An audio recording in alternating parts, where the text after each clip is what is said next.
Sur un espace public, c'est pas possible. À ce moment-là, si tu veux pas être filmé dans un espace public, mets un masque. À un moment où on peut pas, l'individualité de chacun peut pas contraindre la globalité. Après, on peut respecter l'individualité, mais là, tu viens de me le dire, il n'y a aucun problème. Ah, pour ma part, tu parles. Non, de manière générale. Les gens qui viennent me le dire, j'arrête de filmer, aucun souci. Salut tout le monde. Merci de revenir sur le périscope. Donc là, on est à côté de l'Assemblée. Bonsoir tout le monde. Alors, je viens tout juste d'arriver, je ne serais pas capable de vous dire. On va regarder ça. Pourquoi il n'y aurait pas de simple citoyen ou citoyenne qui va à l'Assemblée, un groupe, et il pose des questions à ses députés et qui lui répondent? Merci.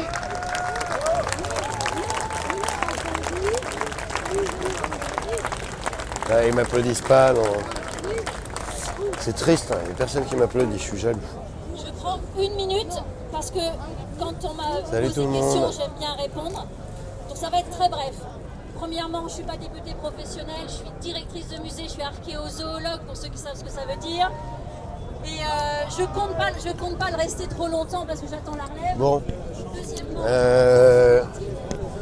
Comme d'habitude, hein, là, vu qu'il n'y a personne sur l'AG, je vais aller voir un peu l'AG. Mais on va aller faire un tour à chaque fois sur ce qui se passe à côté. Il y a beaucoup de choses qui se passent à côté.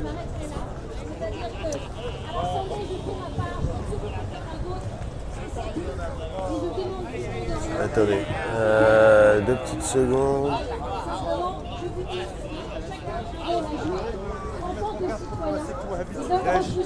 C'est comme quoi c'est pas des musulmans, je sais pas quoi adorer Dieu, vraiment, et puis voilà.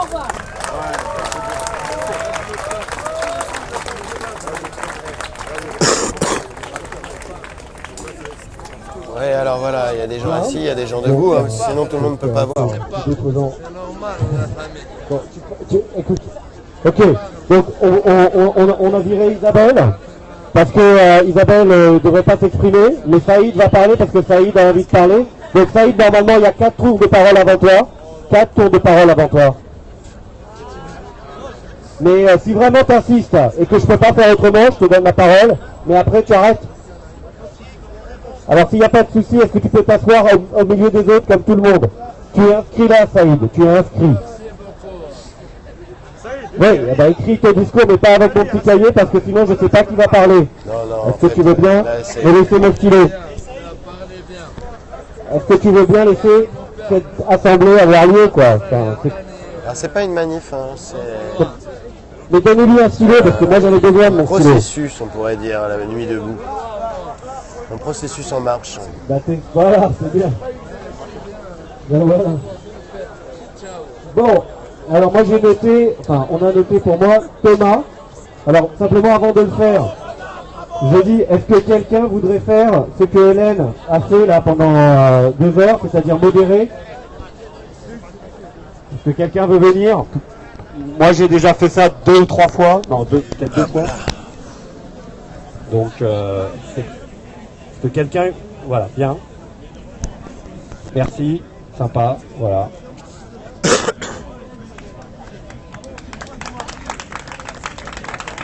Salut. Bon, donc on est en direct de l'AG sur la place de la Voilà, donc République, Emma va donc modérer cette assemblée. Ça veut dire en gros qu'elle va appeler les gens et puis on va essayer d'être là si tu as un problème. Voilà. Alors, Thomas, est-ce que Thomas est là pour s'exprimer? Thomas. Bon, bah, il n'y a pas de toi. Olivier. N'hésitez pas à partager du coup, hein, histoire de... Pas d'Olivier non plus? D'alerter un petit peu tout le monde qui Damien, a un périscope est-ce que du coup, Damien est là? République au niveau de l'AG. Damien a déjà parlé. Pierre, est-ce que Pierre est là? Pierre. Bon bah Pierre, Michel. La meilleure Michel. manière qu'il y ait pas des gens qui pensent pour toi, c'est tout simplement de venir ici et de parler et d'exprimer ce que tu as à dire. Michel. Miko. Bah Miko. Bonjour à tous. Voilà, je passe après un député, je passe après un handicapé, je passe après un chômeur, je passe après un jeune, un lycéen, je passe après un étudiant. Je pense qu'il faut qu'on soit conscient qu'on a une chance extraordinaire grâce à Nuit debout, une chance historique peut-être, que le peuple se réapproprie la parole et la politique en France, qui est pourrie par tous ces corrompus de politicards. Je ne vais pas nommer leurs noms tellement ils sont dégueulasses, tellement ils sont loin de nous, tellement ils ne nous comprennent plus, tellement ils ne s'intéressent plus à nous, et tellement ils sont les valets du fric, de l'oligarchie, des milliardaires. Ils ne nous comprennent plus car ils sont déconnectés de la réalité. J'avais préparé un petit discours, mais je suis plutôt ma réactivité sur l'AG, qui était un peu chaotique au début et qui est devenue passionnante ce soir. Le deuxième point, il y a quelques personnes qui ont parlé d'essoufflement, qu'il y aurait moins de monde et tout ça. C'est faux! Il y a énormément de monde en France partout. J'ai des potes à Nantes, à Toulouse, à Montpellier, partout. Je ne cite pas toutes les villes, excusez-moi. Il y a du monde partout. Ça fait 1 mois et demi qu'on est dans la rue. Il y a des jeunes qui se sont fait tabasser. Il y a des jeunes qui sont en garde à vue actuellement. 13 jeunes lycéens hier ont été mis en garde à vue dans le 92 par le tribunal de Nanterre. C'est-à-dire qu'après les manifs, les lycéens sont punis par les recteurs, par les proviseurs qui les dénoncent, à la justice, à la police. Nous sommes dans l'injustice complète actuellement dans ce pays. Nous devons résister et nous devons saisir cette chance incroyable. La place de la République. Nous pouvons nous voir tous les jours échanger nos informations, échanger nos luttes, nos combats, nos injustices pour proposer un monde meilleur. Ça va être long. Il n'y a pas d'essoufflement. De toute façon, moi j'ai géré une salle de spectacle. Il y a des jours sans, il y a des jours avec, il pleut, il fait beau et machin. Il y a des soirs où on sera 10, mais on sera 10 et on continuera le combat. Il faut tenir, tenir, tenir. Et je finirai mon intervention en disant, continuons de mobiliser chaque jour avant de venir. Lançons des mails partout à nos amis, même ceux les plus irréductibles, qui ne comprennent pas ou qui ne veulent pas comprendre et qui sont dans l'individualisme de leur carrière. Il faut sans cesse les abreuver de mails, de leur dire qu'on les attend, qu'ils nous rejoignent tous à Nuit debout tous les soirs. C'est maintenant qu'on doit changer. On a une chance incroyable. On n'en donnera pas beaucoup, alors il faut la saisir. Voilà, merci, je vous aime tous. Alors, on souhaiterait rappeler à l'Assemblée que les tours de parole, on peut toujours les prendre. Et aussi qu'on a beaucoup de noms d'hommes. Et donc, si des femmes souhaitent n'importe quel genre d'ailleurs, vous pouvez prendre la parole, n'hésitez pas. On sait que c'est dur quand on est une minorité de prendre la parole plus que d'autres, mais voilà, n'hésitez pas. On va rappeler peut-être Thomas. Thomas est là.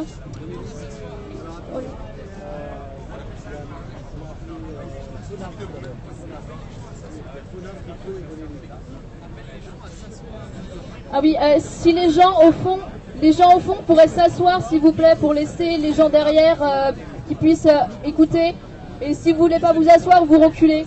Parce qu'il y a des gens, je pense, qui derrière n'entendent pas bien ou ne voient pas bien. Donc ce serait cool sur les côtés aussi. Asseyez-vous s'il vous plaît, c'est mieux. Merci.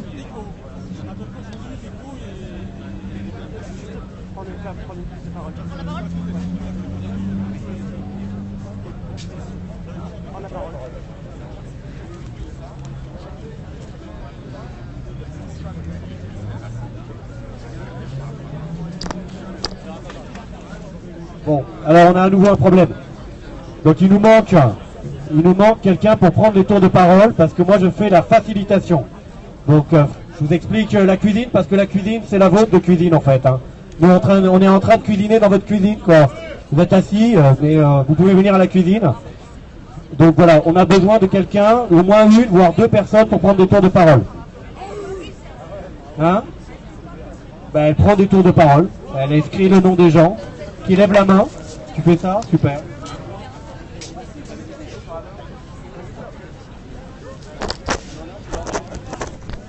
Donc là pour ceux qui viennent de autre chose quand même que j'ai oublié de vous l'Assemblée dire, générale, c'est que donc Isabelle, à Paris, sur la place de la République, a en fait été contactée par des camarades du pôle lutte, donc c'est pas du tout nous, à la modération de l'Assemblée, qui avons décidé de venir, de la faire venir. Ça n'est pas non plus complètement elle qui a appelé en disant est-ce que je peux venir.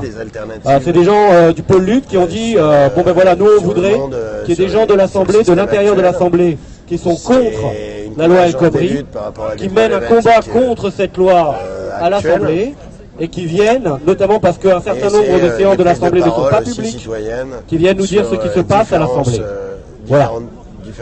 Bien ou mal, ils en ont pris l'initiative.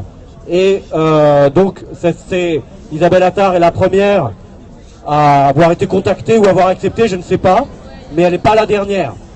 Il y a d'autres personnes qui ont été contactées, et l'idée c'est que ces gens sont aussi en lutte quelque part. Ils sont très très peu nombreux, et je crois assez rarement en fait sur BFM TV. Merci voilà. pour vos partages. Cela dit, si vous voulez en parler, c'est pertinent. On peut parler de tout ici. C'est même pour ça qu'on est ici. Donc, preneur de tour de parole, c'est bon? Faire de l'audience du coup là sur Preneur de tour de parole, et je te repasse la parole. Et donc, il faut appeler promouvoir ce qui se passe ici, qui est quand même du jamais vu. Alors. Je le répète, du coup, on est mis debout. Bon,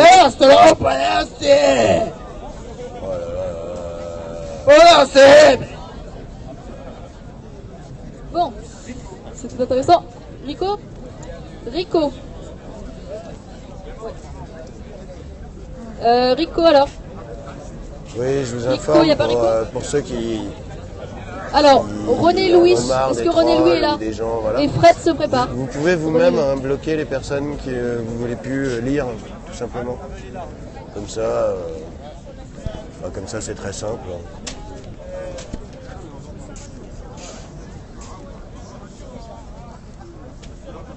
Ah, j'ai pas eu le temps de lire la question. Debout les damnés de la terre. Vous répétez.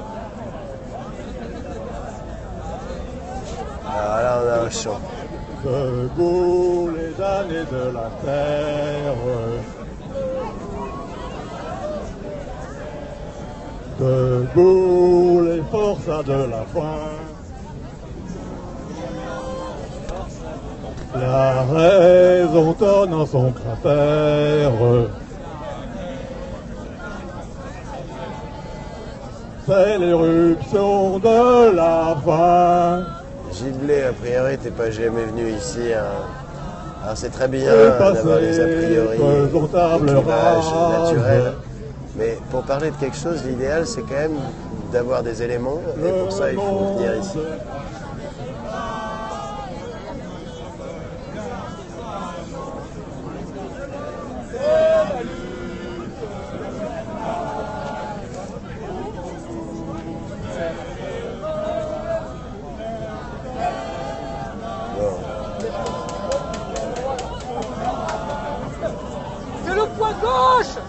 Alors, je précise, le point levé comme ça veut dire mort aux vaches. Non, mais il faut le préciser. Il faut préciser que ça veut dire mort aux vaches.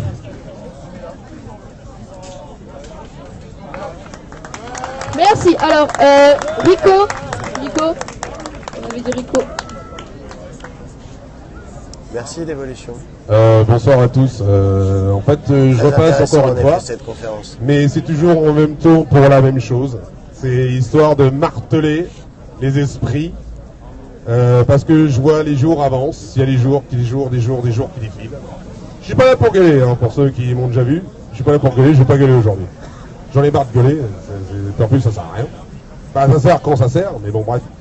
Et je voulais, pour ceux qui étaient là aussi la dernière fois, je vous le fais avec Céline Dion, mais ça va pas être crédible. Voilà. Mais le truc, c'est que voilà, je voulais juste rappeler, et en même temps, madame la députée, qui n'est pas députée professionnelle, mais en CDD, on va dire ça comme ça, pour la demoiselle que je vois en face de moi, et qui disait des choses qui étaient très claires, et que moi j'aimerais reprendre aussi, que je reprends depuis un certain temps, pour essayer de trouver une réelle solution. Je vais pas parler pendant 3 plombes, pour rappeler justement, oui, il y a un monsieur qui me dit va vite, t'inquiète pas, j'y vais, je vais vite. Donc je vais aller très vite, c'est que j'aimerais que les gens n'oublient pas que là on est au mois de mai. Faites le calcul sur vos petits doigts, vous allez voir, vous avez suffisamment de doigts pour le faire, de savoir quand est-ce que vont arriver les premiers tours des élections. de savoir exactement qui c'est que vous voulez. Est-ce que vous voulez des personnes qui commencent à batailler en ce moment-là, qui commencent à se réunir, ou est-ce que vous voulez quelque chose qu'on a créé depuis Nuit debout? Donc voilà. J'aimerais, et à chaque fois je vais repasser pour remettre ça dans la tête de certains. Je vais repasser tout le temps, pour que les gens prennent réellement conscience que Nuit debout, c'est le peuple. Donc c'est le peuple aujourd'hui, comme disait Madame la députée, comme disait quelqu'un d'autre tout à l'heure qui parlait des choses, qui disait que le peuple c'est l'Assemblée nationale. L'Assemblée nationale doit récupérer son peuple. Elle ne doit pas récupérer des gens, des élites comme ils s'appellent. Voilà. Merci beaucoup. Donc n'oubliez pas ça. Merci. Alors maintenant, là, on se fera appeler la commission internationale. Bonsoir. Je passe tous les soirs depuis quelques jours. Ça va durer encore 2 jours. Après, je vous promets, vous ne verrez plus. Donc, c'est pour vous rappeler que ce week-end, donc le 7 et le 8 mai, il y a les internationaux qui viennent à Paris pour préparer le Global Debout du 15 mai. Wouhou, ouais, c'est trop cool. Et donc, je viens ici vous faire une annonce pour qu'on puisse les héberger, parce que c'est un peu plus sympa de faire ça entre nous que par couchsurfing. Donc, c'est pas du tout une obligation, mais s'il y a des gens qui ont des places chez eux et que ça les dérange pas, il y a un petit formulaire ici que j'ai dans les mains, que je vais faire passer, et il y en a un à l'accueil aussi. Voilà, c'était tout ce que j'avais à dire, et merci beaucoup, à bientôt. Merci. La commission Paris 8. La commission Paris 8 est là. Paris 8. Je vais vous faire bouger un peu, c'est que je vais mettre parole. la lumière. Bon, bah, dans ce cas-là, Paris 8. Dans ce cas-là, Asna.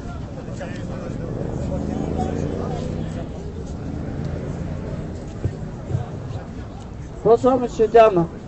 Moi, excusez-moi de ma voix, mais bon, c'était une suite à une nuit très agitée par rapport au soutien des réfugiés. Donc, après que j'ai pris la parole pour annoncer hier les empreintes forcées qui sont pratiquées en Italie, donc après j'ai été à Jean Carré. Vers les coups de 23h, minuit, enfin bon, c'était jusqu'à 2h du matin. Donc après, j'ai été me réfugier dans une petite salle de classe pour pouvoir me reposer pour être d'attaque le lendemain. Ça a été très, comment dire, très répressif. Voilà. Surtout nos camarades. Ah oui, je voudrais remercier, mais fortement, les soutiens qui ont été devant la porte pour protéger de la répression. Ceci dit, ils ont quand même forcé le barrage, ils ont utilisé des béliers, ils ont gazé, ils ont traîné des soutiens, parce que je suis monté à l'étage et j'ai vu ça de mes yeux vus. Donc ils ont traîné des soutiens, ils les ont molestés, gazés, ils les ont portés comme des sacs à patates. Et ils ont épargné personne, ni hommes, ni femmes, voilà. Donc ils ont lynché, mais grave, les soutiens qui étaient dehors. Ceci dit, ils ont pu quand même rentrer dans le lycée. Et donc après, on nous a ordonné de se mettre dans la cour. Dans la cour, il y avait des enfants, des très jeunes enfants. Ils commençaient à peine à marcher.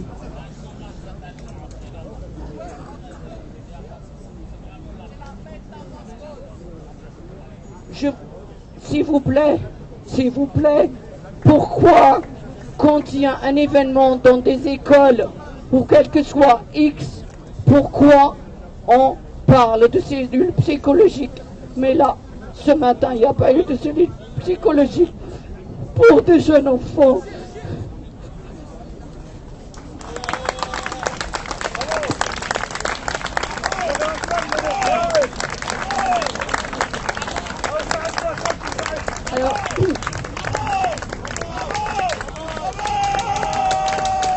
Merci, super. Alors on a reçu un papier, c'est la commission étudiante en philosophie de l'université de Paris 8, donc une proposition. Donc je vais vous la lire. Alors, article 1 de la nouvelle constitution. Terminer le temps des libertés accordées au père Fouettard La loi doit condamner sans réserve le gouvernement qui engage sa police pour matraquer sa jeunesse. L'État qui persiste à agir ainsi légitime la désobéissance du peuple et rompt le pacte démocratique. Le gouvernement est de facto appelé à démissionner, démission immédiate. Voilà. Alors maintenant, je m'appelle Sophie Sarr de Médias Debout. Bonsoir. Je vais vous parler d'une commission qui est en train de se monter. On est tout un groupe, on a déjà lancé une page sur Facebook qui va s'appeler Médias Debout. Tout ça c'est lié en fait à la précarité galopante dans le monde des travailleurs des médias. Moi je travaille depuis 15 ans dans la télévision. Je suis donc intermittente du spectacle pour la télé. Il y a également des pigistes, des intermittents techniciens qui travaillent sur les plateaux d'émissions d'information, tous les JT aussi, un peu partout. Les journalistes qui sont pigistes et qui se retrouvent de plus en plus à brader leur travail, à bosser dans des conditions infâmes, qui naturellement contribuent à faire des manquements graves à la déontologie et à pourrir notre information, à désinformer notre population et évidemment à participer à cette grande machine oppressive qui participe à nuire à notre épanouissement intellectuel, puisque naturellement on nous propose de moins en moins de contenu, de moins en moins d'enquêtes fouillées qui vont expliquer la réalité du monde capitaliste, ultra-capitaliste, libéral dans lequel on vit. Et donc voilà, cette commission Médias Debout a pour but de réunir tous ceux qui veulent agir au niveau média et également réunir tous les témoignages des travailleurs des médias qui, comme je l'ai été, ont subi des fortes pressions. Moi, je viens d'apprendre hier que je pensais avoir gagné mon combat contre Bolloré et Canal+, puisque vous êtes peut-être au courant, mais il y a 2 ans, j'étais montée sur le plateau de l'émission Touche pas à mon poste pour expliquer aux téléspectateurs que les précaires qui bossent dans les coulisses, c'est des petites mains et qu'ils sont maltraités puisqu'on nous baissait nos salaires du jour au lendemain. On nous baissait nos salaires de 25% du jour au lendemain, sans aucune négociation. Que les syndicats, ils étaient sous l'eau parce que le monde syndical, il est complètement en décrépitude. Donc les pauvres, il n'y avait personne pour nous soutenir, pour nous aider. Et à ce moment-là, le 30 mai 2013, j'avais pas eu d'autre choix, pas eu d'autre solution que de surgir sur le plateau pour dire aux gens, pour dire au monde que oui, il y a des gens derrière, dans les coulisses, qui bossent et qui vivent mal les choses. Et pour moi, c'était ça ou le burn-out. Donc voilà.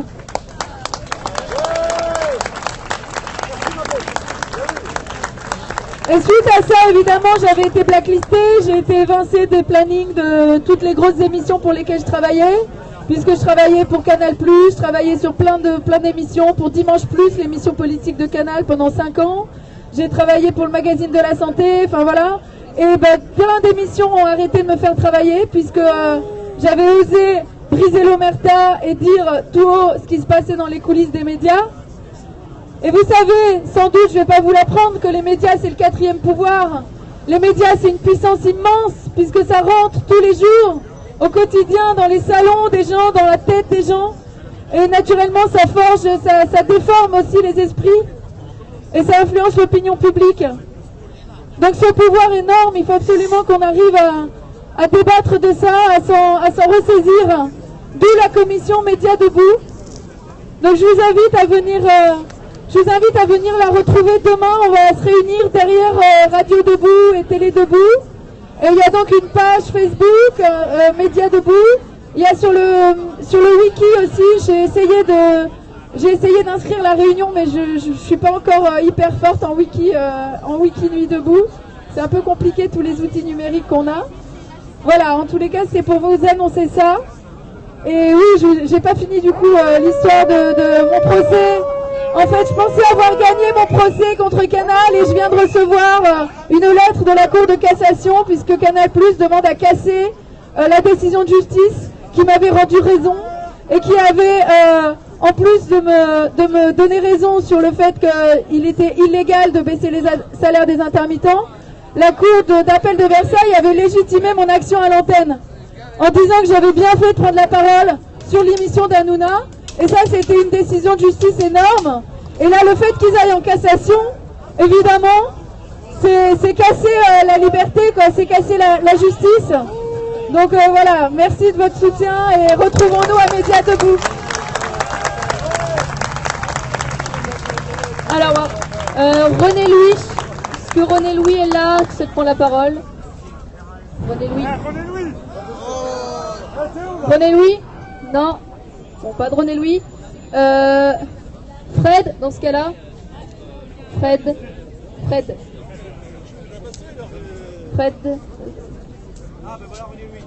Ah, René Louis. Mais je suis déjà passé, mais il y a des problèmes de fonctionnement, je veux dire. Bon. Il y a des problèmes de fonctionnement. Je suis déjà passé. Bah, il y a plusieurs raisons, mais la plus grosse raison, c'est parce qu'en fait, les banques françaises, quand elles prennent des emprunts aux banques européennes ou mondiales, elles ont un taux d'intérêt plus intéressant si elles possèdent des bâtiments vides. Pourquoi vides?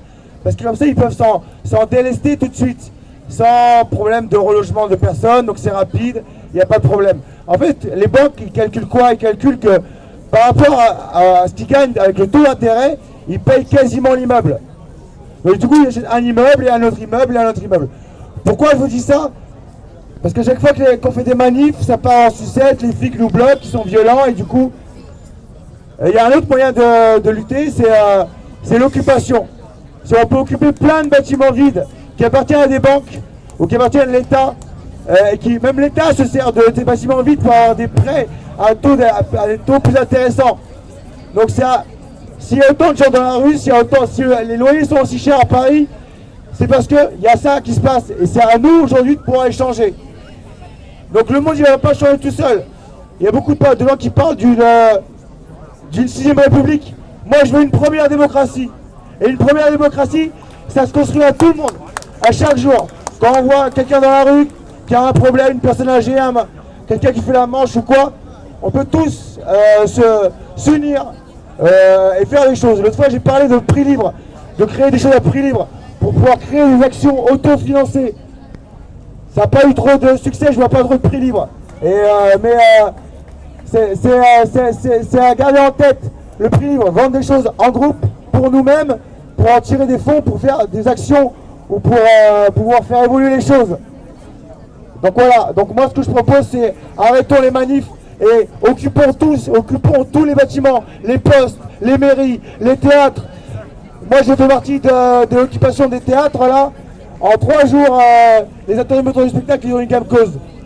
Et ils sont revenus sur 13 ans de lutte où l'État leur avait mis plein de problèmes. Donc du coup voilà, si nous demain on occupe tous les bâtiments, et bien on peut créer des choses, on crée des équipes, créer des groupes pour occuper à 10, 15, ça suffit. Donc voilà, c'est ça mon idée. Alors, merci. Alors, on voudrait vous dire qu'on a arrêté de prendre les tours de parole. Oui, si tu t'es inscrit, t'inquiète pas, on va t'appeler.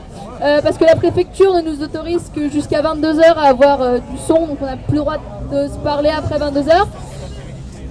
Ouais, il y a la commission Sérénité qui est là pour nous en parler. Logistique. Bonsoir à tous. Moi, je viens parler au nom de la logistique.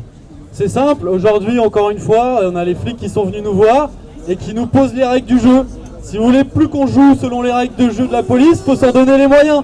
Parce que c'est pas nous, les 25 pélos de la logistique et les 30 personnes de la sérénité qui allons surveiller tout le matériel qu'il y a ici, qui allons le protéger des flics. Hein. On n'est pas assez nombreux. Donc soit vous êtes avec nous et vous leur montrez que vous n'avez pas l'intention de partir, soit bah, nous on va remballer. Hein. Et ce soir on va remballer parce qu'on on est désolé, hein, mais moi je suis pas pour. Hein, mais en plus ils sont en train de... Tous les jours c'est des arrêtés un peu plus chiants, un peu plus restrictifs et tout. Ils sont partout là, il y a des caméras partout, ils nous mettent des amendes sur le camion parce qu'on se stationne 5 minutes. Voilà, si on veut plus que ça arrive, il faut leur mettre la pression à balle. Ce soir on est désolé, à 22h on remballe.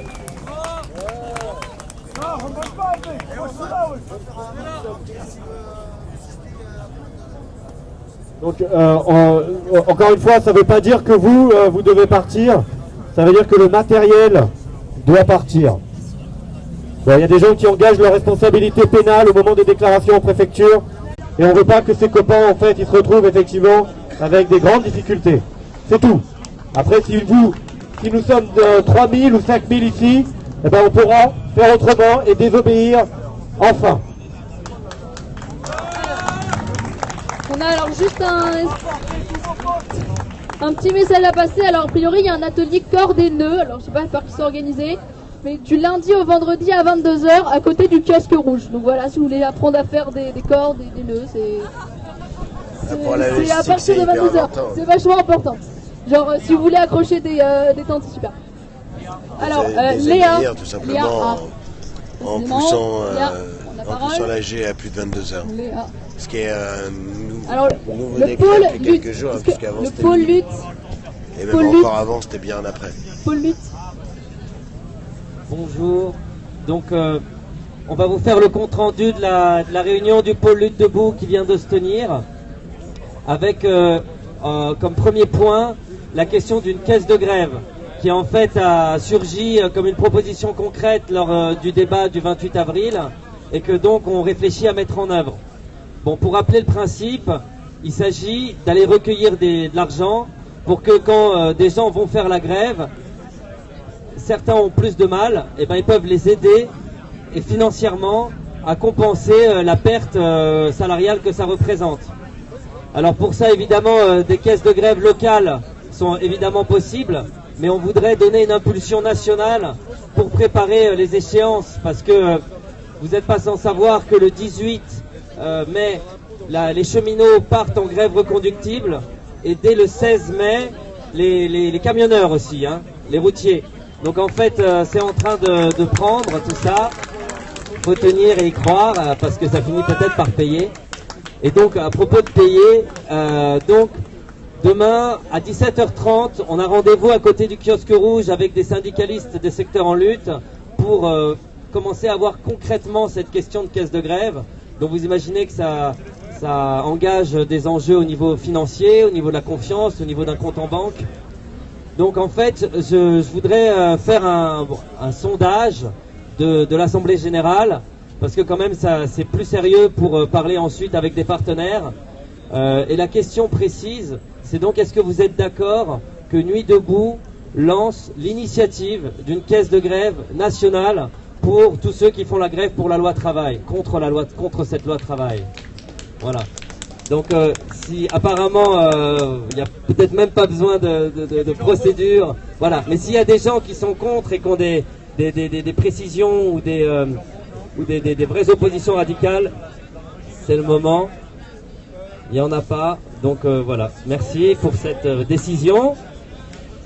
Alors, un point technique. Ouais, hyper vite, là on a 1 minute et on ferme là. C'est juste que s'il y a une caisse en effet nationale qui se fait, moi je suis pour, c'est juste qu'on doit être informé quand même de la logistique, comment ça se fait. Il faut une transparence. Il faut une transparence, ouais. Ouais, en gros, tu l'as vu? Ouais, voilà. Donc moi je vais me responsabiliser là-dessus et je suis en train de lancer une mailing list. Donc si vous voulez me voir pour ça, évidemment il y aura des garanties au niveau de transparence, suivi de l'argent, traçabilité quoi. Donc au niveau de la commission, j'ai 2-3 infos. Donc il y a une page Facebook qui s'appelle Lutte debout au singulier. Il y a aussi un mail luttedebout@riseup.net. Et puis on va commencer à partir de demain à tenir un stand du pôle Lutte debout de 17h à 23h avec un calendrier où vous pourrez comme ça on pourra mutualiser toutes les échéances. Merci. Alors la parole à Fouad maintenant.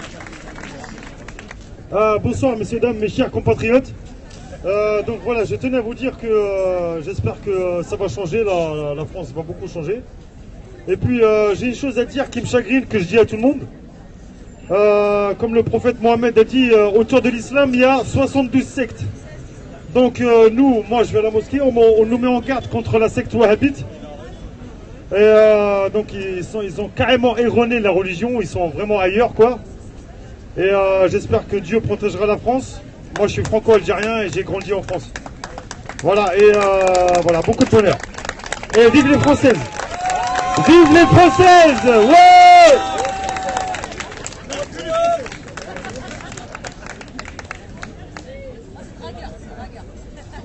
Ouais, désolé, j'avais juste oublié de vous dire un truc. Du coup, si ceux qui sont chauds pour nous aider quand il arrive des heures tardives et que justement on n'a plus d'autorisation, parce que notre but aussi c'est de le faire sans autorisation après, sans cette espèce de bout de papier là interminable avec des articles de loi à la con.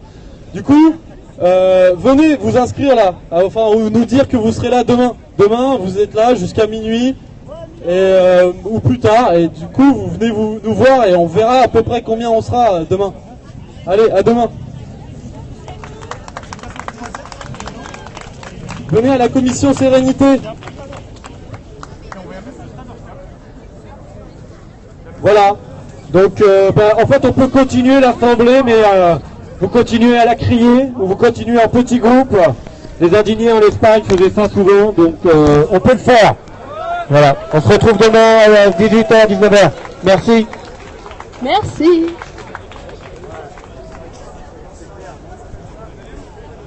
Ok. Donc ça va se réorganiser, là il y a tout le monde qui bouge. Hop là. Ouh.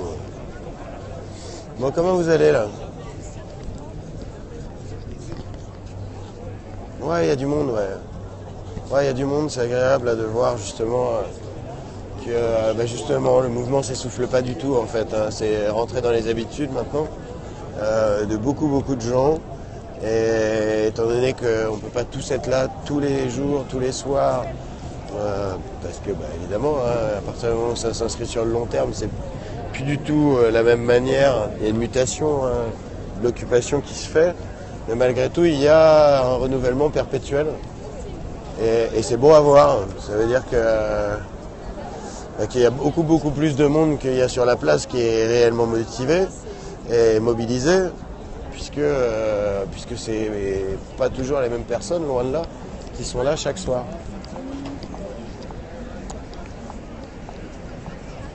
Oui, chaque jour il y a des nouvelles personnes. Voilà, donc là vous voyez un petit interview, je sais pas pour quelle chaîne c'est, mais...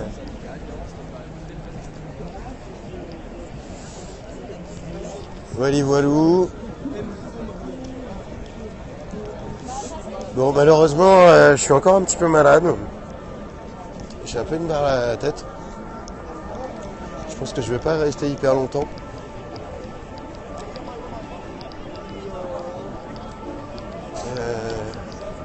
Merci en tout cas d'être là.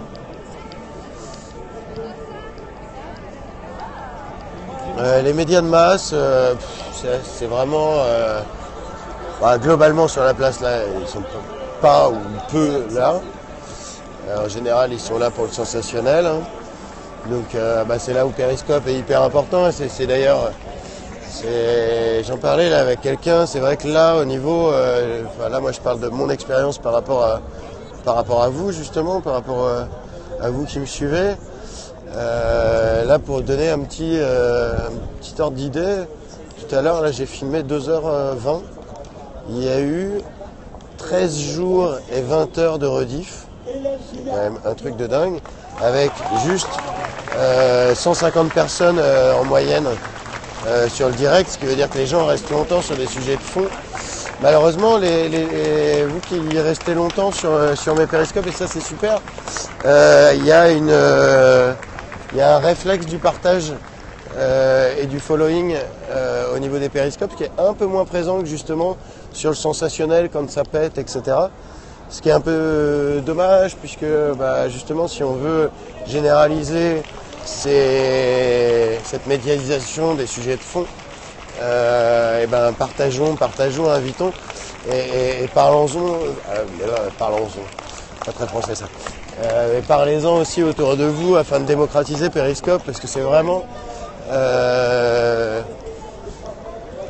partager et faire comprendre que Periscope c'est aussi récupérer, comme elle disait tout à l'heure, le 4e pouvoir. quatrième pouvoir, qui est un pouvoir qui d'ailleurs, on se demande si en ce moment c'est pas le premier pouvoir. C'est extrêmement militant de justement reprendre la place de la parole sur l'espace médiatique. Donc du coup, plus il y a de périscopeurs, mieux c'est. Mais plus aussi vous, chacun, vous relayez l'info, vous augmentez les audiences. Et là, je dis pas ça en mode mégalo, hein, j'en ai rien à foutre. Mais plus du coup, ça permet de rendre justement ces nouveaux médias et cette nouvelle manière de couvrir les événements, comment dire, incontournable dans le paysage médiatique. Et ça, c'est hyper important. Je pense en tout cas. Voilà. Donc là, du coup, il y a des nouveaux groupes. Alors là, je sais pas ce que c'est. On va regarder. Banlieue et quartier populaire debout. On va regarder. Pardon, excusez-moi. Parce qu'on a deux ennemis. On a un ennemi extérieur qui est le capitalisme, tout ce qui va avec, mais on a un ennemi interne, c'est à l'intérieur de la classe sociale et la classe ouvrière. Entre nous, même on a des claques à donner. Oui, moi je bosse. Il y en a certains, il faut les mettre au milieu du ring, de leur donner des coups de pied et les tirer par l'oreille, quoi. On ne fera jamais un rapport de force. Le rapport de force, il se rééduquera que quand on fera la réunification de cette classe sociale. Et pour le faire réunifier, il y a des coups à donner et il y en a qui se rendent des trucs dans la tête. Et la première démarche, c'est aller et mutualiser, aller connaître les luttes qui se passent dans les quartiers. Et dans les quartiers, les luttes, elles sont dans le même état que dans les entreprises. Ça veut dire il y a des endroits ça prend, il y a des endroits ça prend pas. C'est pas homogène. Suivant les quartiers, il y a des quartiers qui luttent sur la question du logement, d'autres sur les questions de crimes policiers, d'autres sur les crimes carcéraux, d'autres très peu, il faut dire la réalité. Il y a des choses qu'on peut... Ça ne suit pas trop qu'on sort nos histoires de l'intérieur, mais il ne faut pas se cacher non plus les histoires. Les luttes antisexistes, elles sont très rares. Il y a des quartiers qui osent, il y a des filles qui osent, mais franchement, elles sont courageuses. Hein, parce que comme tu as un enfermement physique, tu as un enfermement à tous les niveaux, parce que c'est quoi la spécificité? Je le répète et le répète, c'est vrai que je ne sais pas qui disait, dans les quartiers, on n'a pas plus d'oppression. Les oppressions qu'on vit dans les quartiers ne sont pas différentes de celles de toute la société, mais on a une spécificité bien caractérisée, c'est qu'on vit toutes les oppressions dans le même temps, dans le même endroit, et la tête sous l'eau en apnée, du matin au soir et du soir au matin. Et ça, c'est un stress permanent. C'est un stress permanent. Parce que quand tu vis le stress dans l'entreprise, le soir tu rentres chez toi, tu peux te reposer. Mais tandis que là, même la nuit, ton intimité, elle n'est pas respectée. Un flic, en 2 secondes, il peut casser ta porte. Même la nuit, même avant l'état d'urgence. Même avant l'état d'urgence. L'état d'urgence, elle a juste élargi ce qui existe dans les quartiers à toute la société. Mais nous, on est total, on est une zone de non-droit. Mais la politique, elle s'occupe de nous. Ils viennent nous casser les pieds. Ils nous mettent, c'est 65% de chômeurs de moins de 25 ans dans les quartiers populaires. Et après, moi, je me suis entendu dire en bas dans le Var, oh, il y a trop d'Arabes, il y a trop de Gistans à la CGT chômeurs. Je dis, mais c'est qui va venir dans les quartiers? Il n'y a que des Arabes et des Gistans. Il y a un blanc sur 10. Et encore, la seule blanche, elle était avec nous, c'était Jacqueline. Donc, non, mais voilà. Donc, franchement, t'imagines que ça, tu l'entends à l'intérieur de la CGT, de le mouvement ouvrier, tu vois. Et je pourrais le jour où je ne ferai plus des ménages, j'écrirai. Il y en a qui vont prendre. Mais ça, c'est une réalité. Il faut qu'on se le dise pour pouvoir, comme on dit, il faut casser les œufs avant de faire une omelette, tu vois. Donc voilà. Donc, juste pour en revenir à tout ce qu'il a dit, aller dans les quartiers, oui. Moi, personnellement, j'ai commencé, même avant le 31, hein, pour dire aux gens de venir le 31. J'ai fait le tour avec ma carriole après les heures de ménage, mais il y en a 1 sur 1000 qui sont venus, quoi. C'est vrai qu'il y a une réticence. Notre génération s'est fait bananer dans les années 80 avec Touche pas mon pote, ça veut dire t'occupes pas des affaires, de tes affaires, je vais m'en occuper pour toi. La condescendance. La guerre d'Algérie a soutenu l'indépendance, il était pour la paix, il n'était pas pour l'autodétermination, et ça a laissé des traces. En 73, quand le mouvement des travailleurs arabes, ils ont fait leur grève qui a été suivie de 98%. hein, quand il y a eu les crimes, les ratonnades et tout. Il n'y a pas très longtemps, il y a eu les 40 ans et aucun mouvement ouvrier ici en France ne les a célébrés. Dans mon quartier, on l'a fait, hein, pour apprendre aux plus jeunes la mémoire des anciens, de nos luttes. Mais sinon, voilà, ils n'ont pas été suivis et encore pire, ils ont été mis au banc même de l'extrême gauche. Pourquoi? Sur le même problème qui dure jusqu'à aujourd'hui, sur le droit à l'auto-organisation. C'est tout ce clivage-là, il existe jusqu'à maintenant, et il existe aussi bien sur la question de la classe race qu'il existe sur la question sociale. Moi, j'ai été à la CGT chômeur. Jusqu'à maintenant, les chômeurs, ils se sont fait taillader à la CGT, à l'intérieur de la CGT. Là, c'est envers les plus pauvres. Même les ouvriers qui luttent pour leurs droits, ils ont peur des plus pauvres. La peur du plus pauvre, elle existe aussi jusqu'à maintenant. Voilà, moi j'ai vécu dernièrement des choses incroyables là où j'habite, dans un immeuble squatté, mais c'est incroyable. Mais bon, c'est un autre épisode. Mais c'est des réalités qu'il va falloir que nous, pour qu'on puisse être unifiés et pour qu'on puisse faire un bloc tous ensemble réel et vraiment réel face au système, il va falloir qu'on se dise les choses, qu'on se mette des coups. Moi j'ai trop envie de les donner les coups, il va falloir donner les coups, se lâcher et après on verra quel tous ensemble on fait. Parce que le rapport de force on l'a pas, c'est pas vrai. Ici sur la République pour l'instant c'est un truc en germe, c'est pas encore un mouvement. Et pour que ce mouvement il existe, il va falloir vraiment faire l'édification et faire vraiment et avancer quoi.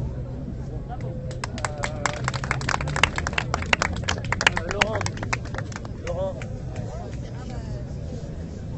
Il n'y a plus personne sur la tour de parole, alors n'hésitez pas à prendre la parole. Ouais. Bon, il se trouve que j'interviens après Fahima, pas de chance. Je sais plus trop quoi dire parce que je suis d'accord, j'allais dire à 100% avec ce qu'elle dit. Premier constat, effectivement, c'est qu'en regardant la place, mais pas simplement la place, en regardant les syndicats, les partis, les grosses associations qui militent, c'est qu'il y a peu de non-blancs. Et que c'est pas parce que les non-blancs ne veulent pas militer, c'est pas parce qu'ils sont pas en colère, c'est pas parce qu'ils n'ont pas d'idées, c'est pas parce qu'ils sont trop passifs, c'est justement parce qu'ils ne trouvent pas leur place ici. Et donc à un moment donné, il faut s'en rendre compte, ça n'a rien contre Nuit debout. C'est justement, il faut que Nuit debout soit capable de comprendre le problème et de se regarder entre guillemets et d'écouter un peu ce que dit Fahima pour pouvoir ouvrir justement Nuit debout, pour que Nuit debout soit inclusif par rapport au quartier, par rapport aux populations racisées. Alors je reviens sur ce terme racisé que tu as utilisé parce que tu l'as contesté. Je pense que c'est important, c'est pas pour faire de l'intellectualisme, mais la question de la race, c'est un rapport social de domination. C'est-à-dire qu'à un moment donné, c'est le fait d'être noir. Par exemple, noir, c'est pas une couleur. Moi, je suis pas noir, je suis marron. Tu peux me mettre sur la liste ? C'est pour parler d'une couleur. Mais je suis noir parce que la société me considère comme noir, parce qu'il y a une histoire derrière l'esclavage, le colonialisme, parce que les gens qui me voient me considèrent comme noir et d'une certaine manière, ma couleur, pour eux, est l'expression de toute une histoire de méfiance, parfois de rejet, de racisme, pour dire les mots très simplement, de négrophobie, j'allais dire. Et donc par rapport à ça, c'est ne pas contester qu'il y a un problème, que ce problème n'est pas simplement à l'extérieur, au gouvernement, mais qui peut être ici aussi, entre nous. Et que c'est en partie pour ça, parce qu'on ne s'en rend peut-être pas suffisamment compte qu'il y a peu de gens noirs, arabes, musulmans ici. Voilà, mais c'est pas simplement... Alors après, Fahima, effectivement, tu as parlé de toute l'histoire des luttes, et je pourrais jamais le faire mieux que toi, mais il y a quand même une question essentielle, c'est qu'ici, il y a certainement des gens qui essayent de faire des choses dans les quartiers, sans parfois y vivre, mais c'est aussi de créer des réseaux, pas simplement pour se substituer à, parce que dans les quartiers, ça a été dit, il y a des gens qui luttent, qui nous ont pas attendus, c'est pas parce qu'on n'en parle pas, c'est pas parce qu'on les voit pas ou parce qu'on ne veut pas les voir qu'ils n'existent pas. La question c'est comment militer en réseau, c'est-à-dire pas à la place de, pas parler à la place de, parler avec, militer avec et pas militer et parler à la place de. Donc par rapport à ça, il faut déjà faire l'effort de, quand on va sur un quartier effectivement, de savoir crier. Il y a des gens qui luttent depuis des décennies, si on arrive sur la dalle par exemple d'Argenteuil et qu'on s'organise mais qu'on ne va pas voir au préalable les gens qui sont sur le quartier, bah, ça va être mal vu. Mais c'est normal à un moment donné. Je dis mais vous foutez quoi ici? On est chez nous, vous ne nous demandez pas mais qu'est-ce que vous... Enfin voilà, vous frappez à la porte, vous demandez. Vous dites bah ouais, qu'est-ce qu'on peut faire? De quoi on peut, comment on peut militer. Donc ça, il y a des trucs à faire. Mais c'est ce que tu disais tout à l'heure, à un moment donné, c'est dans notre tête aussi. Mais c'est aussi dans nos pratiques. Voilà. Tout à l'heure, il y a une nana qui parlait de... Il y a une jeune fille qui disait qu'elle essayait de faire des choses dans les quartiers. Voilà. Il y a un tas de gens, il y a un tas de forces de proposition qui sont là. Des militants ou des militants de venir et ce serait bien qu'on se mette aussi en réseau. Je sais pas, Faïma, il y a peut-être une colle sur la table pour des gens qui veulent inscrire leur mail ou leur contact téléphonique. C'est peut-être ça aussi. Si ça intéresse des gens de faire des choses, de proposer, ce serait bien. Voilà.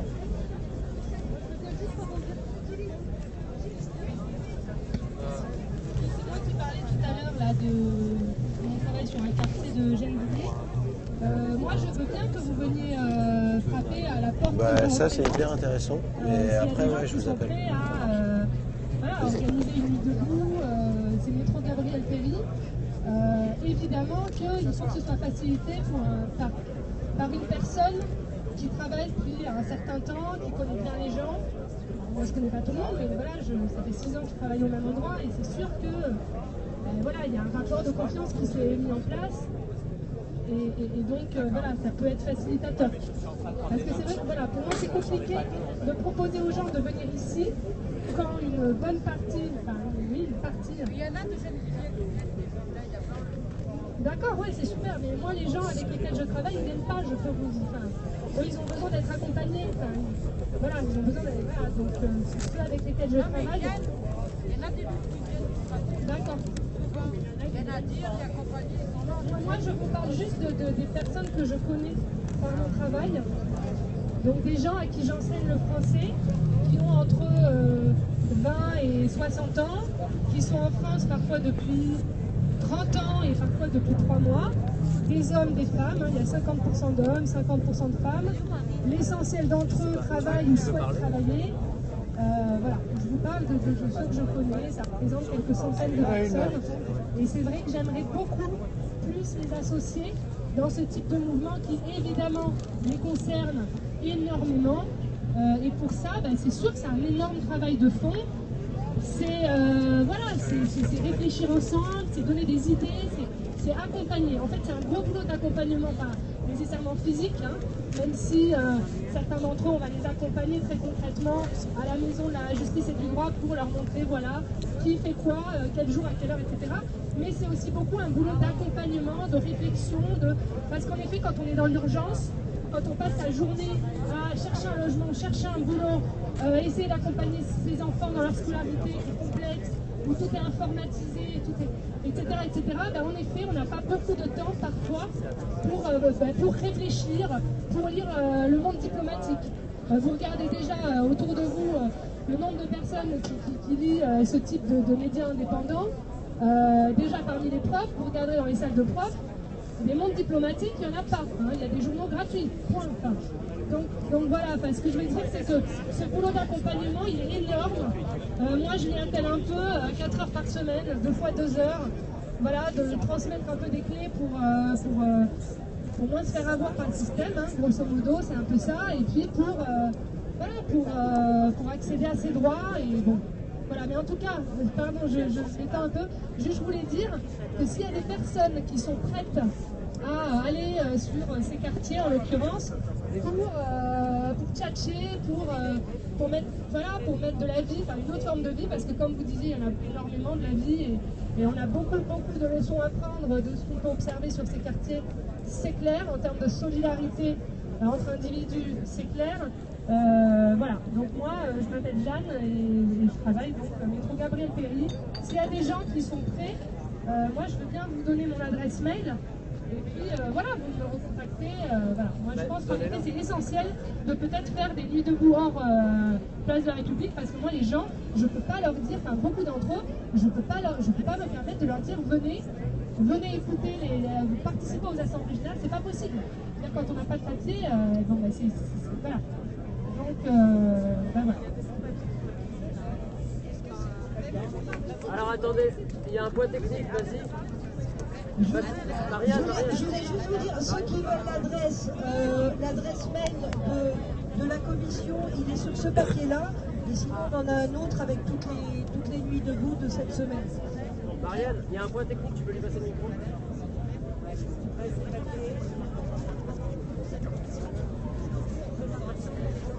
Ah ouais, non. Là, déjà, on n'entend pas, non. Ok. Alors, on va baisser un peu le son. Qui prend la suite? Alors du coup, comme on est sur une liste paritaire, je sais pas si vous m'entendez toujours. Peut-être qu'il y en a qui peuvent s'asseoir, comme ça On pourrait faire paritaire blanc, non blanc. Si vous voulez faire de la parité. Bah c'est ça. Ah bah c'est stupide. Autant que la parité, vraiment. D'accord, mais ça n'a pas l'air d'emporter l'adhésion. Alors, du coup, comme c'est une femme qui a parlé, on va Newton.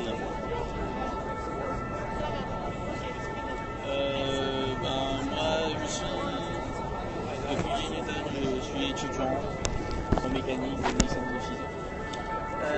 Je viens de Guyane. C'est où tu parles? Non, bah c'est pas. Donc, j'habite à Noisy-le-Grand.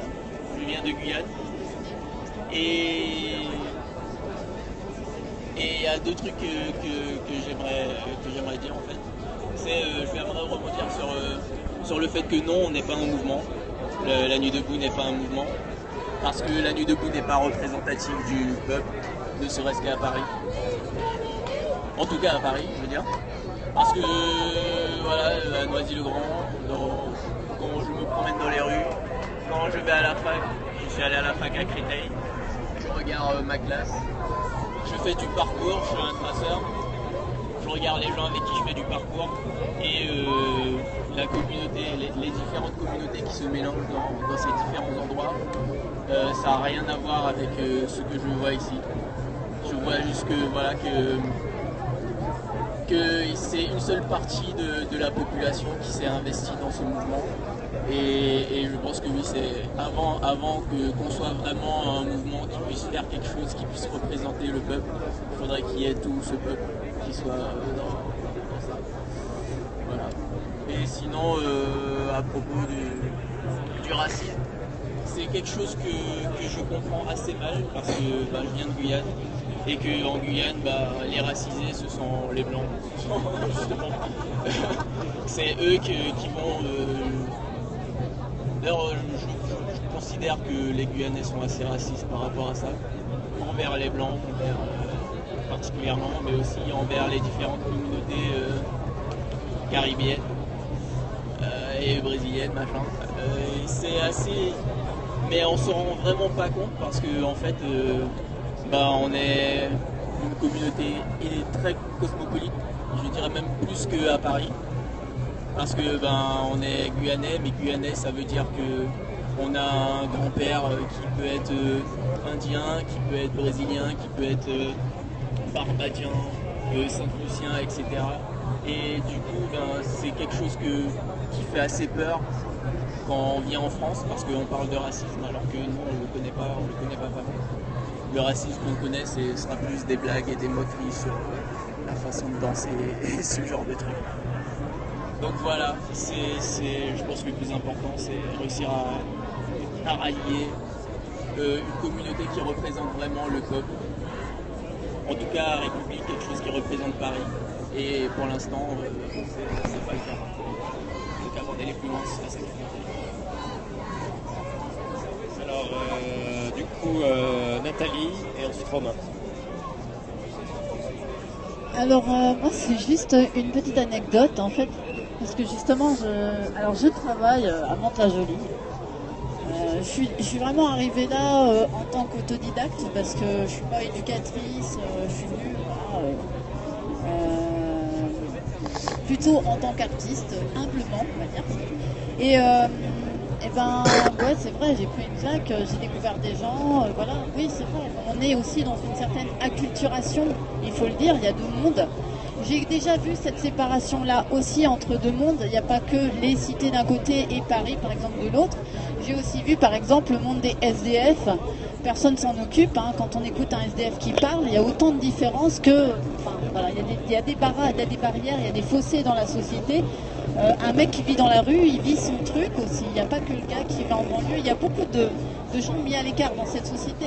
Il faut le savoir. Donc bref.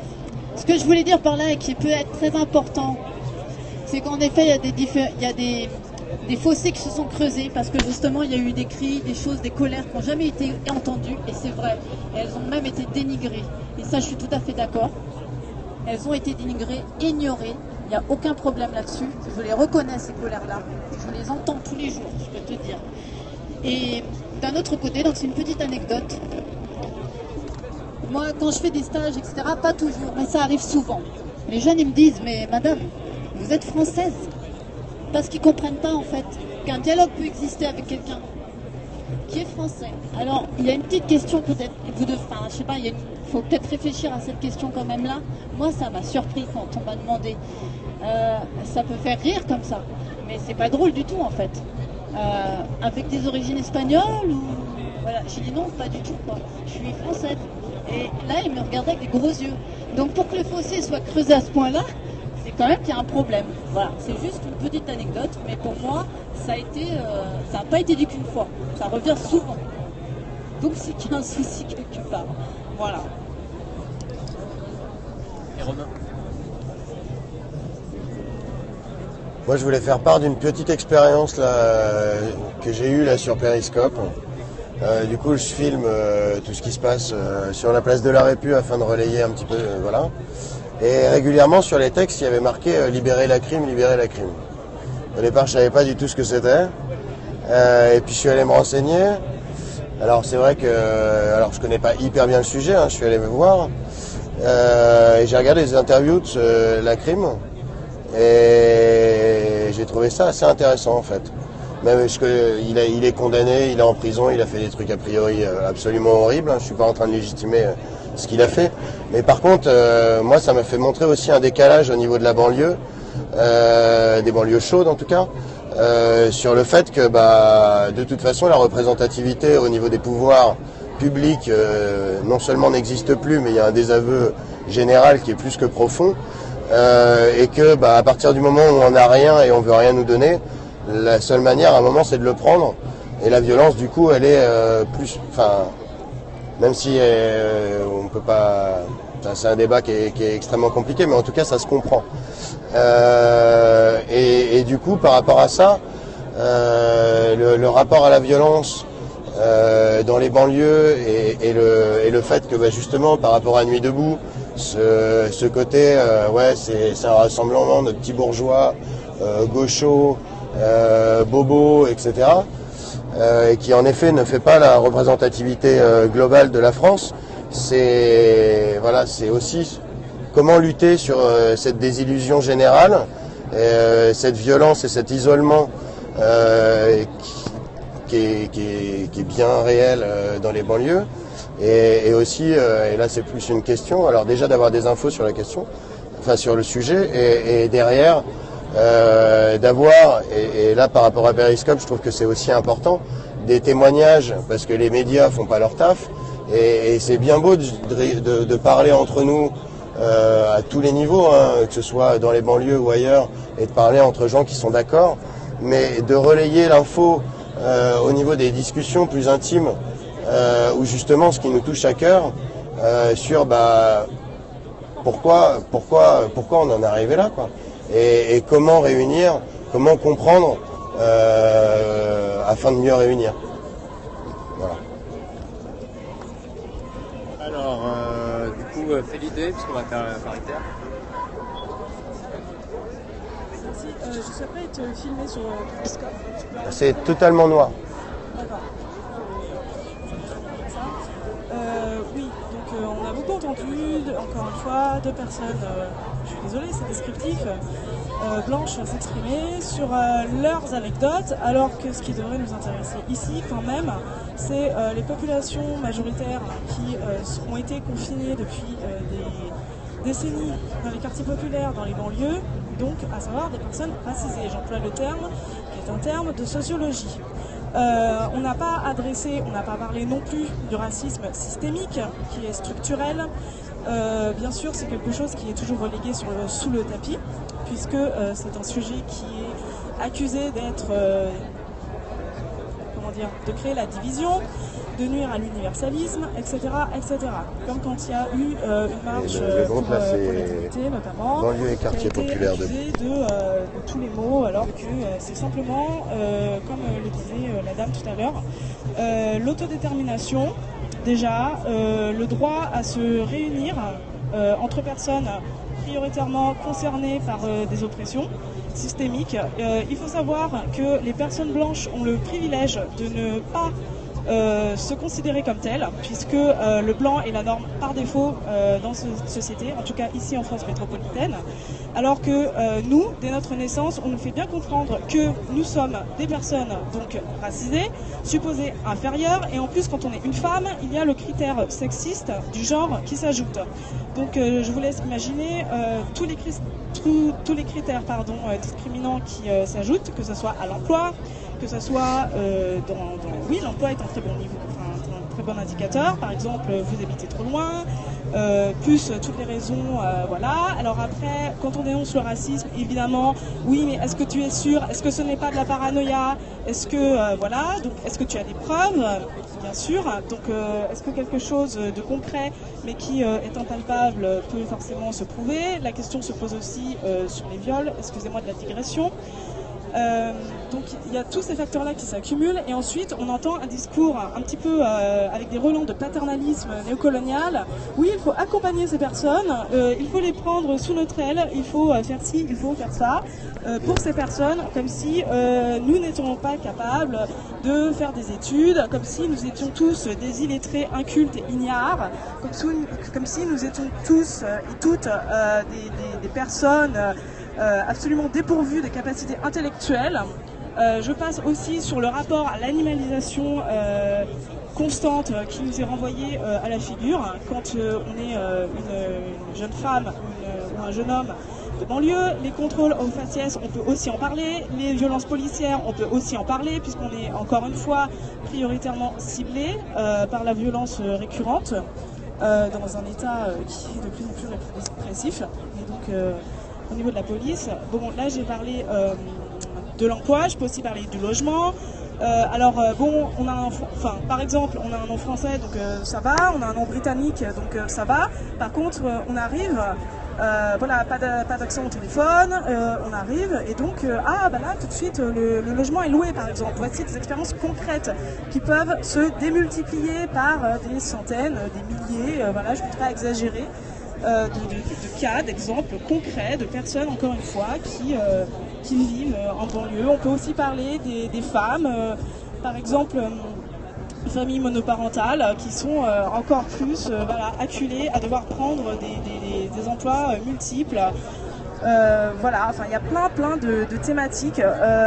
Moi j'avais aussi écrit des textes notamment sur la double oppression du sexisme et du racisme, et à savoir comment ça s'imbrique, voilà, quand on est une femme racisée, qu'on a plusieurs stigmates, et à quel point les préjugés peuvent interférer dans le quotidien, dans la vie quotidienne, et aussi il ne faut pas le nier au bout du bout, à quel point ça peut aussi précipiter des gens, notamment des femmes, vers des problèmes de santé mentale, vers des problèmes encore plus aggravés de paupérisation. Enfin voilà, je suis effarée vraiment que ça n'ait pas été évoqué. Donc malheureusement je n'aime pas prendre la parole en public, mais là vraiment je me force, parce que je trouve que c'est des thématiques qui ont absolument besoin d'être évoquées, qui ne l'ont pas été jusqu'à présent. Je n'ai pas entendu, j'en suis absolument effarée, même écœurée de voir toujours les mêmes schémas qui se répètent, et y compris dans des mouvements qui se veulent sociaux, révolutionnaires, de voir les mêmes schémas de domination,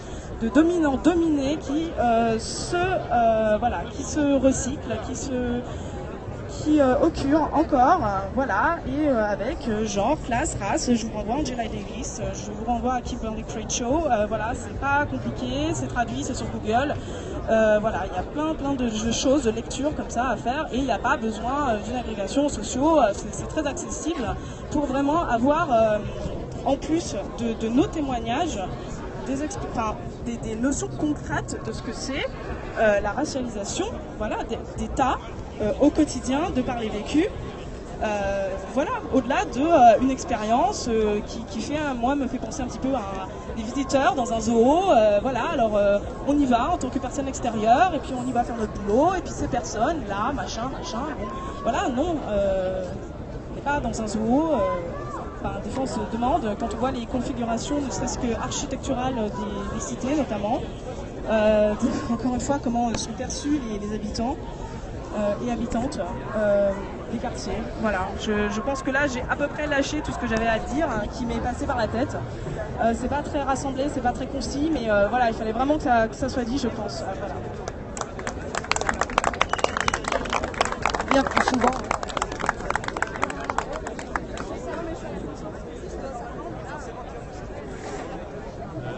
J'avais pris un tour de parole et je vais être très bref. En fait, justement, par rapport à la révolution culturelle dont je parlais tout à l'heure, je pense qu'il est intéressant, il serait vraiment intéressant justement pour pouvoir avancer dans ce débat. Et je t'invite effectivement à venir à chaque fois. Pardon. Bon. Comme vous le voyez, là, il y a encore énormément de monde. Je vais vous faire, même si on voit pas grand-chose, je vais vous faire quand même un petit tour.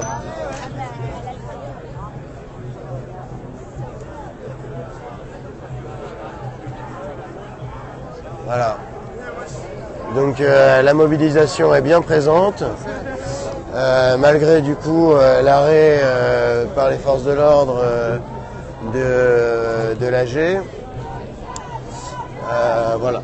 Donc un petit récapitulatif du coup de la journée. On est du coup dans une nuit debout qui s'est retrouvée bien aujourd'hui en termes d'organes structurants du débat citoyen, avec du coup tous les stands qui sont bien là, avec beaucoup de monde, avec des débats moi j'ai trouvé extrêmement intéressants pour ceux qui ont pu me suivre, j'espère que c'est pareil.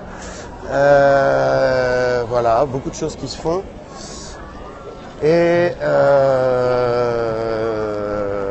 voilà, et du coup demain je serai là.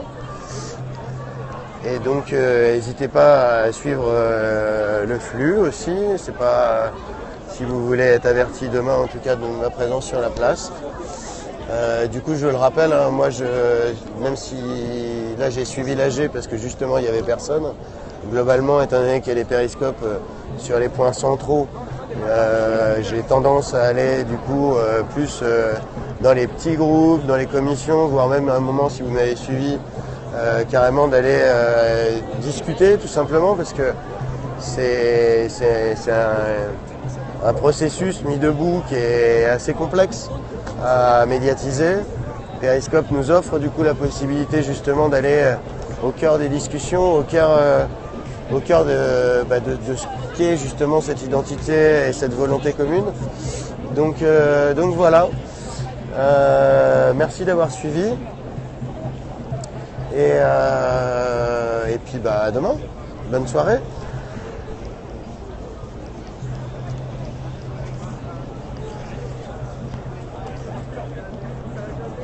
Et n'hésitez pas à partager aussi. Là, il y a quand même eu du fond aujourd'hui. Je trouve ça super bien. Merci beaucoup. Ciao.